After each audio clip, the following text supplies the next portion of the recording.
Olá pessoal, tudo bem com vocês? Vamos lá iniciar o nosso Ibovespa semanal, macro, cenário macro, um vídeo por semana, pelo menos eu dedico para falar sobre esse cenário. Hoje, feriadão, dia 15, estou gravando para vocês.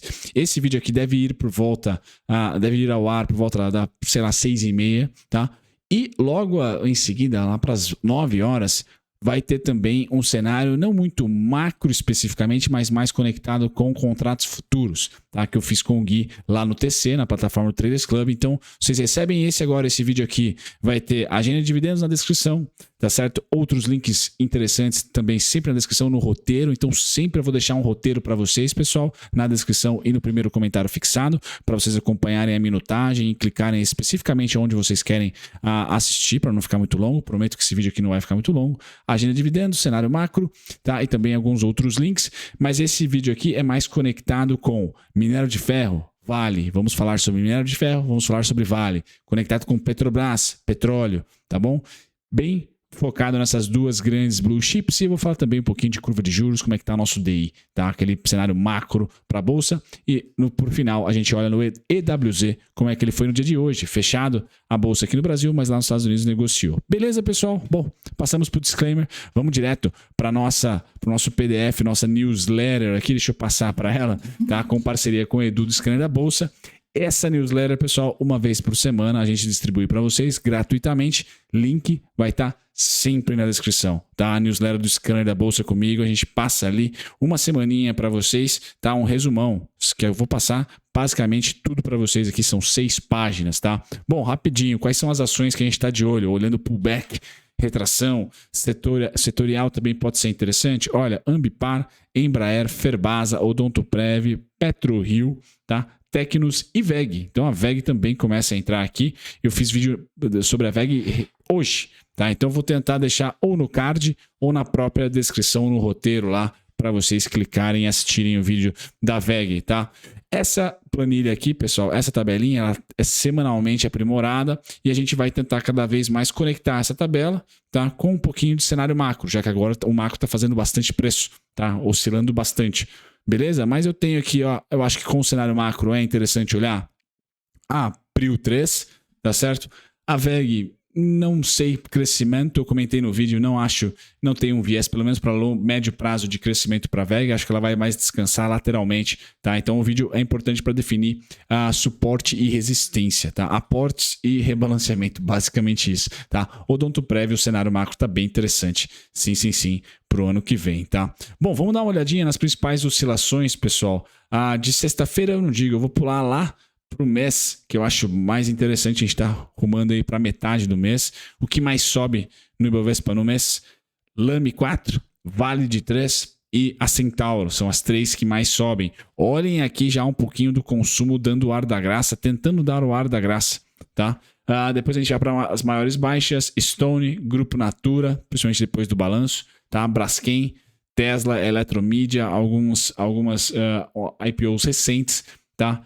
E o mercado americano aparecendo também aqui com algumas ações em queda. Então vamos dar uma olhadinha. A VEG está caindo 3,38% no mês, tá certo? Bom, passando do ranking mensal, a gente vai para o setorial agora, pessoal. Quem continua subindo, tá, na nossa bolsa? Beleza? Acho que a gente tem que olhar para o retorno anual e ver que somente o industrial, tá, e o dólar estão com rentabilidade positiva dentro dos índices que a gente acompanha do mercado financeiro mais conectados com renda variável, né? Por quê? Índice de materiais básicos, 0 a 0. Vale caiu muito, puxando esse cara para baixo.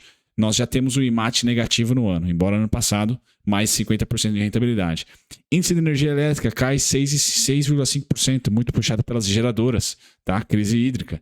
A utilidade pública também puxada pelas geradoras. Small caps, esse sim, cai bastante, tá? Caindo 10% no ano.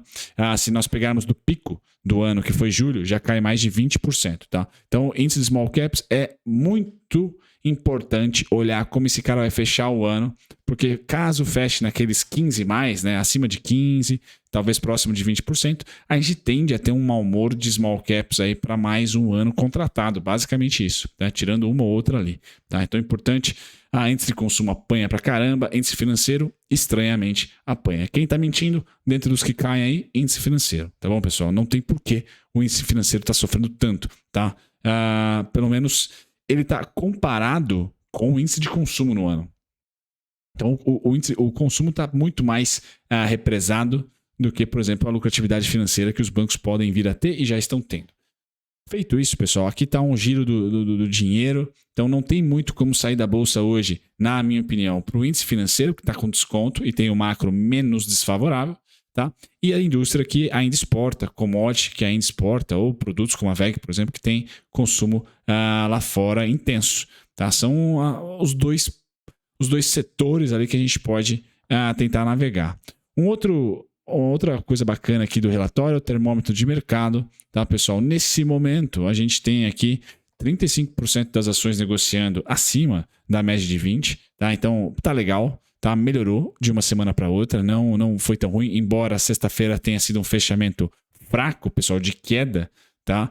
Viemos com inflação alta, viemos não só aqui, mas principalmente nos Estados Unidos na quinta-feira, tivemos, não digo confiança baixa, mas alguns indicadores de indústria e de comércio vieram abaixo da expectativa, já colocando aí os pibinhos na mira para 2022, né? 1%, 1,5%. Então, sexta-feira foi mais um dia de noticiário ruim, tá? O que fez a bolsa dar uma acelerada na queda, tá? Isso não quer dizer que o cenário corporativo adiante vai piorar, pessoal, pelo menos no curto prazo, porque nós temos no final do ano consumo, Natal, férias, vacinação em vento e polpa. Então, acho que a gente vai ter o final das notícias negativas, ou um dia ou outro de notícia negativa realizando bolsa, mas ainda acredito no rush natalino, que para o índice é lá em torno de 111, 250. Eu falo para vocês lá já. Aqui é o gráfico do Market Breadth, então a gente conseguiu subir um pouquinho acima aqui, tá? Dos 20% somente. Então, isso tende a trazer um retorno, tende a performar como fundo no Ibovespa. E estamos no fundo. Né? Se a gente olhar o gráfico Ibovespa, tá? Já eu vou colocar para vocês o EWZ, mas também vou pular para o índice Ibovespa, vou colocar para vocês o meu cenário base, tá? Bacana. Passada da newsletter, pessoal, semanalmente, a gente não enche o saco de vocês mais do que isso. Eu passo aqui para um merchan de um PDF interessante para você que gosta de macro. Né? É um PDF que basicamente vende o peixe de alguns pontos macro importantes para proteger patrimônio. Tá? E tem um produto da Levante que eu gosto bastante que chama Carta do Estrategista. Semanal, basicamente, um PDFão, tá? Agora eles estão fazendo vídeo também, tá bem bacana, que o Rafa toca, mas que dá um insight, vários insights, na verdade, macro, tá? Então, aquele negócio de viés, o que vai acontecer, que setores eu vou apostar devido a Selic, commodity, câmbio, balança comercial, sabe? Então, é uma boa noção para um ano que a gente pode ter muito shift de setor. A gente está vendo muita rotação de carteira, tá? Porque está difícil ainda ter clareza de que setor vai poder performar bem para 2022. Então, tudo que vier macro, eu estou consumindo e acho bacana. E esse é um PDF gratuito. Então, vocês podem ter aí uma mini carta do estrategista for free. Tá? Vai estar na descrição para vocês esse PDF. E eu pulo agora para o nosso macro aqui, né? Começando com o macro grafista. Então, eu comentava com vocês, e comento ainda, pessoal, deixa eu só tirar o volume, tá? Que o petróleo, esse é o gráfico do petróleo, tá? Onde Goldman Sachs coloca $90 até o final do ano, tudo bem, não vou duvidar. Eu só falei para vocês, olha, eu acho que ele vem para os 79,29. Tá quase, tá negociando hoje a 81,90. Tomara que de fato ele venha aos 79 e não faça este movimento aqui, ó. Tá? Não faça esse movimento. Era resistência 79,29, rompeu, testou de cima para baixo, já soltou um martelão aqui, ó. Esse candle aqui é um baita de martelo. Então, espero que não aconteça isso. Tá? Espero que ao tocar, e tomara que toque, é meu cenário base, tá? Ao tocar de novo, de cima para baixo, tá? Nos 79,29, não faça um candle de alta. Tá? Não faça um candle de alta. Então, torço para que isso aconteça. O petróleo invadindo os 79,29 para baixo, pessoal. Considero que a gente vai ter um pouquinho de paz, tá, inflacionária. Se vier junto com o combo, ou seja, com o combo do dólar vindo para baixo, show de bola. Tá, show de bola.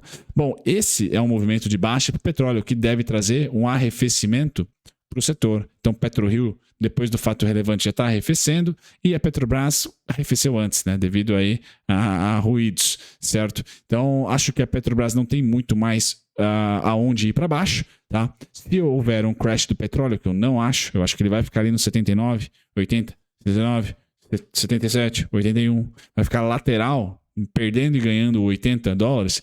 Pessoal, a Petrobras, para mim, vai arrumar, assim como o setor, para mais uma pernada de alta. Por isso que o Rush natalino, para mim, tem um cenário base de commodity puxando ainda. E eu vou falar do minério de ferro também puxando, tá? Porque chegou em um ponto de suporte. Então, a Petro, eu acho que a gente vai conseguir manter, de certa maneira, torta essa LTA e principalmente o 26,11. A Zeda, para mim, se ela fechar abaixo do 26,11, tá? Porque aí eu só vou ter 21,55. Tá? Nesse cenário que, como fechou semana passada, pessoal, Petrobras para mim só tem um caminho, tá? E é esse aqui. 31,50, 32,15, tá? Principalmente 31,50, tá? 31,50.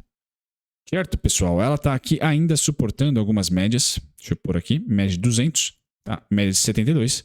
Então me interessa. Não tem por que eu brigar contra a tendência da Petro nesse momento. Médias ligeiramente inclinada e a amarela, que é a mais rápida, acima da verde. E o preço está entre as duas médias, ou seja, está em suporte. Está em suporte, desde que nós tivemos a inclinação aqui das duas. Certo? Bom, pessoal, é isso sobre Petro. Tá? Acho que ela vai puxar. E agora eu vou falar sobre a irmã dela aqui em termos de volume, sem antes falar do minério de ferro. Porque eu acho que o minério de ferro vai ser protagonista essa semana, pessoal, tá? Se não essa semana, semana que vem, ou pro Rush natalino aqui no Brasil, ele vai fazer um bom agrado e vai inflacionar de novo o setor, mas vai trazer fluxo financeiro para Vale, para CSN, para siderúrgicas e para as mineradoras, tá? Porque está naquele preço descontão. Lembra que quando ele bateu aqui no 128, de cima para baixo suporte, de baixo para cima resistência, e o alvo era 87,60, 78,95. Chegou próximo, subiu, tomou resistência no alvo, tudo em ordem. Então essa região atual é a região de estoque, tá? Por mais green que a China queira continuar, modificar, revolucionar a sua economia, é um preço interessante para o curto prazo. Então acho que vai haver aqui compras, estoque e tudo mais, tá? Levando o preço do minério a 105, principalmente 118,15. Tá? Então vejo que tem uma janela, tá, de compras no curto prazo, embora a tendência seja claramente de queda do minério, pessoal, mas foi muito tempo que os preços ficaram aqui. Foi aproximadamente do dia 19 de agosto até 5 de maio. Se a gente esticar esse cara, estamos aqui novamente. Tá? Então não acho que o minério vai ter vida fácil para venda aqui. Acho que a gente vai ter algum tipo de resposta compradora, levando os preços até a próxima região de equilíbrio. Tá? 118, 107 ali, pontos. Certo? Então eu trabalho com esse cenário base para o minério. Ele pode sim, no caso a Vale, né, voltar a ser protagonista. Tá? Então a Vale, agora eu pego o gráfico dela, ela tem essa região de vermelho aqui, ó, de alvo. Ela pode voltar. Especificamente R$ 75,49 é meu alvo para Vale nesse rush natalino. Tá? Ela subir do 68 ao 75, pessoal, joga muita pressão de alta e muito fluxo, traz muito fluxo financeiro para nós no curto prazo. Então, brigar contra ela subindo, seja vendendo o Ibovespa, não é mole não, tá? Então, eu acho que a Vale, no médio prazo, vai, infelizmente ou felizmente, depende da sua estratégia, ela vai vir para os 53, tá? E 25, eu tenho um alvo lá, tá? Tem um alvo lá e o minério arrefecendo nesses preços atuais, inclusive, entre 89, 78 e 118, 128 ali. Acho que a Vale deve tombar, pagando ótimos dividendos, mas não mais de crescimento, não é uma ação de crescimento. Mas no curto prazo, vejo que ela tem potencial. Meu alvo, meu cenário base, é que ela vem aqui no 75,49. Certo, pessoal? Tentei explicar mais ou menos o porquê. Porque o minério de ferro está extremamente descontado e é ponto técnico meu aqui. Tá bom? Bom, passada da Vale, da Petrobras, a gente vai para o EWZ. Hoje o EWZ não teve quase nada de volume, né? Quando a gente olha para volume, realmente hoje foi um dia pífio, tá? Então não fez e não teve nenhuma oscilação. Então o mercado o gringo não aproveitou para vender, para comprar, para se posicionar. Foi um volume muito baixo, tá? Então não afetou, o que me traz a ideia de falar sobre os contratos futuros. Então vamos lá para o dólar, rapidinho para vocês. Tá? Então o dólar, deixa eu tirar o volume, que nós não precisamos de volume no dólar. Tá? Então o dólar para a semana ele vai ter essa expectativa aqui, né? Na minha opinião, deixa eu ir para o intraday. Tá? Na minha opinião, ele vai ficar entre a resistência que fechou, tá? 5505,5, 5473 e até o 5399, que é alvo, 5375,5, que é alvo. Certo, pessoal? Então, tomara e torço. É o meu cenário base, né? Um torcedor também, além de cenário base, é uma torcida minha, que o dólar fique aqui, ó. Tá? Não saia desse retângulo. Se sair, pessoal, principalmente a parte de cima, é 5,638,5. Deixa eu apagar o médio do guia aqui. 5,638,5, tá? No vídeo que eu vou postar mais tarde, mais focado aqui em mercado futuro, eu falo sobre o dólar com mais cuidado, tá? Mas o resumo é esse. Em mini índice eu também falo no outro vídeo, então vou deixar para vocês. Eu tenho um cenário que, diferentemente do dólar, ele precisa me dar o primeiro sinal. O primeiro sinal é o quê? Para comprar, fechar acima dos 107,450. Pode ser no intraday, num gráfico de 15, num gráfico de 60, mas principalmente no gráfico diário, tá? Fechar acima dessa faixa amarela, pois se abrirmos abaixo amanhã, o sul é o mais provável, 104,755, 104,40, 102,915, certo? Alvo final para o rush natalino, meu cenário base de alta, como eu falei para vocês, 111,250. Então até lá, acredito que a gente vai continuar subindo, entre 2.200 e 2.800 pontos até chegarmos lá, e aqui pode tomar uma pancada bem mais forte. Tá bom, pessoal? Basicamente, é isso que eu queria passar para vocês desse cenário macro. Agora comentando um pouquinho sobre ele. Até vou deixar, acho que o gráfico para vocês ficarem vendo, acho que é melhor, né? O que nós temos essa semana, pessoal?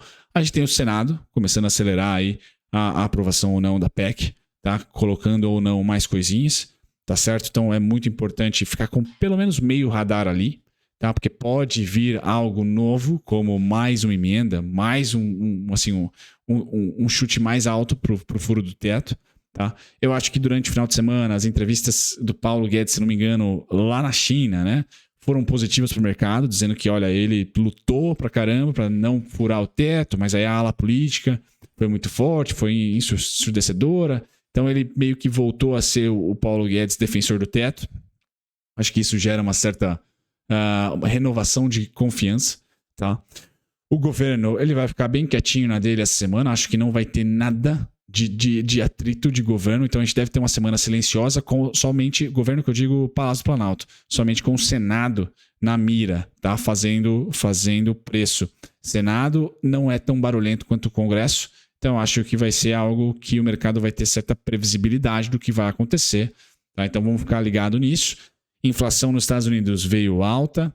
O Biden, pela primeira vez, falou de inflação, tá? Em um dos seus statements, lá, dos seus discursos. Então, é algo a tomar cuidado para o médio prazo, não para o curto. Tá? Para o curto, a gente já vê o petróleo dar uma arrefecida. Eu acho que nas entrelinhas ele consegue diplomaticamente ali, forçar ou segurar esse petróleo. Senão, ele vai usar as reservas estratégicas. Acho que me parece um plano B que ele não usaria, mas o suficiente para pressionar a OPEP, tá?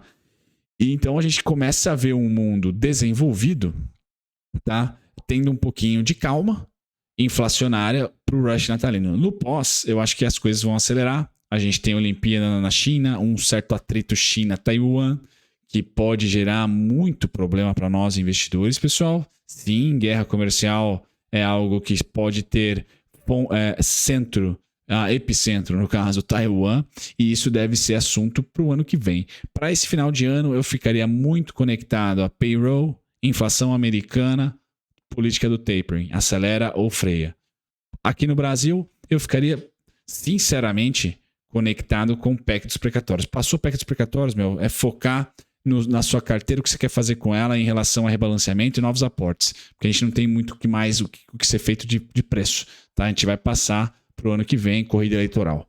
Tá? Então eu não vou fritar no macro vocês nesse vídeo aqui, porque eu acho que ele tem o Senado como foco, tá? E por hora o mundo desenvolvido não vai falar em estagflação, tá? A gente já precificou que a China está com problemas de crédito na sua construção civil, o governo chinês quer impedir a inflação dos seus imóveis, então muito do que ele fez com a indústria de aço, ele deve fazer também com a construção civil, deve dar uma parada nessa construção civil, parada de inflacionar, certo? A prosperidade comum foi bem clara, tá? Do que ele quis dizer, então ele vai tentar conter a inflação, vai fazer com que as famílias retomem um poder de compra muito acima desses 2 últimos 1 ano e meio, né, pós-pandemia. Então está muito bem precificado já, e os setores já tomaram as pancadas devidas. Tá? A gente deve ter uma paz para esse rush natalino, creio eu, por isso que eu deixei o 111.250, mas ano que vem, pessoal, Taiwan é algo interessante para a gente estudar e ver como que vai ser essa dinâmica aí, Biden e Xi Jinping em relação a Taiwan, aos avanços militares chineses e o que vai ser feito lá naquela cidade que hoje, basicamente, cidade não, né? País, província, não sei como se diz, país-estado, é muito estratégico. Tá bom, pessoal? Pro oeste e pro ocidente.